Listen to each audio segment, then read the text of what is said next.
Olá, meu nome é Flor Tavares, eu sou graduanda do curso de Antropologia da UFPEL e eu vim apresentar minha pesquisa intitulada Um Novo Conceito de Fazer a Feira em Pelotas, Transformações no Consumo Alimentar no Contexto da Pandemia de Covid-19, orientado pela professora Renata Menache. Situando a pesquisa, então, ela está dentro do projeto de pesquisa Fluxos entre Campo e Cidade, Tendências da Alimentação Contemporânea, e também está integrada às atividades do Grupo de Estudos e Pesquisas em Alimentação, Consumo e Cultura, o GEPAC, que une pesquisadores da URGS e da UFPEL.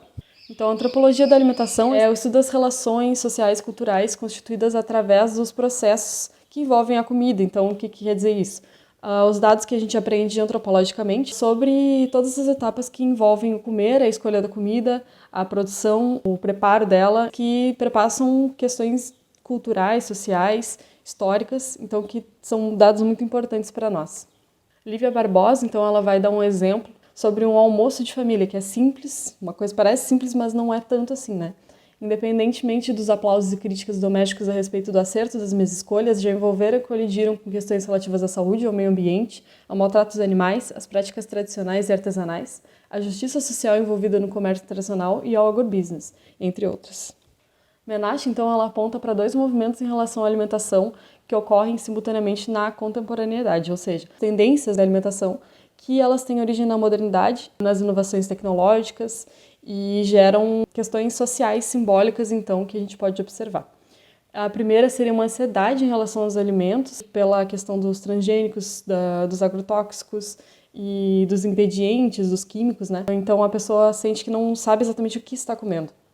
E a segunda seria a valorização de um rural idealizado, ou seja, aquela imagem da fazenda, aquela imagem do produto local, tradicional. E nisso, então, a gente percebe que há uma ideia de risco relacionada à comida e que eu relaciono, então, com a teoria de Beck, que ele entende que a sociedade moderna está, no geral, não só em relação à alimentação, mas organizada pelo risco, que é esse risco gerado pela modernidade, como eu expliquei antes.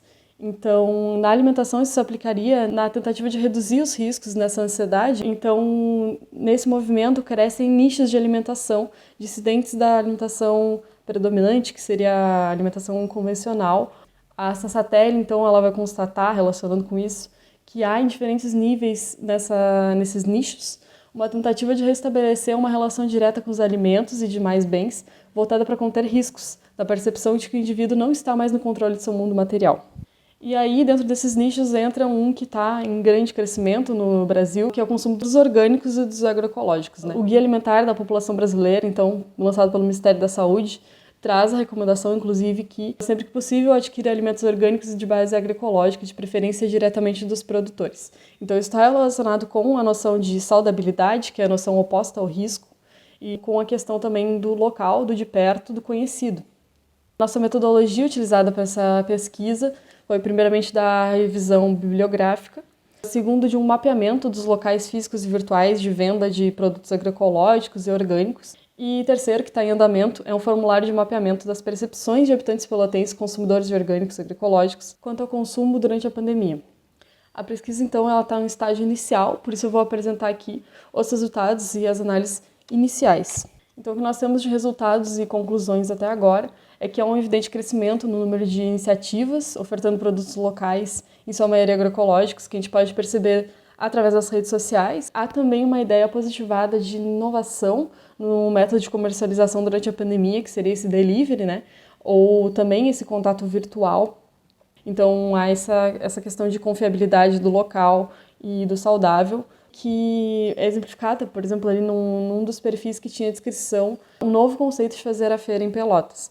O aumento na oferta e na procura dessa modalidade, então ela pode confirmar a busca por um retorno simbólico, que é tradicional, local e saudável, tanto pela questão da escolha do orgânico, do agroecológico, quanto pela proximidade, tanto na comunicação quanto geograficamente, dos produtores. E a fala de um dos produtores confirma que ofertar o delivery trouxe um crescimento para as vendas da feira e que, pela demanda, esse sistema deve continuar após a pandemia, ou seja, foi uma estratégia que vem dando certo porque tem uma grande procura. E os dados até aqui apreendidos foram quase totalmente de forma virtual, que demanda também uma abordagem metodológica diferente à etnografia clássica, né? E revela dados bem importantes em relação a risco na alimentação na cidade de Pelotas e ao consumo de agroecológico, como ele é afetado ou modificado a partir disso. Bom, aqui eu trago minhas referências utilizadas para esse trabalho e muito obrigada pela atenção.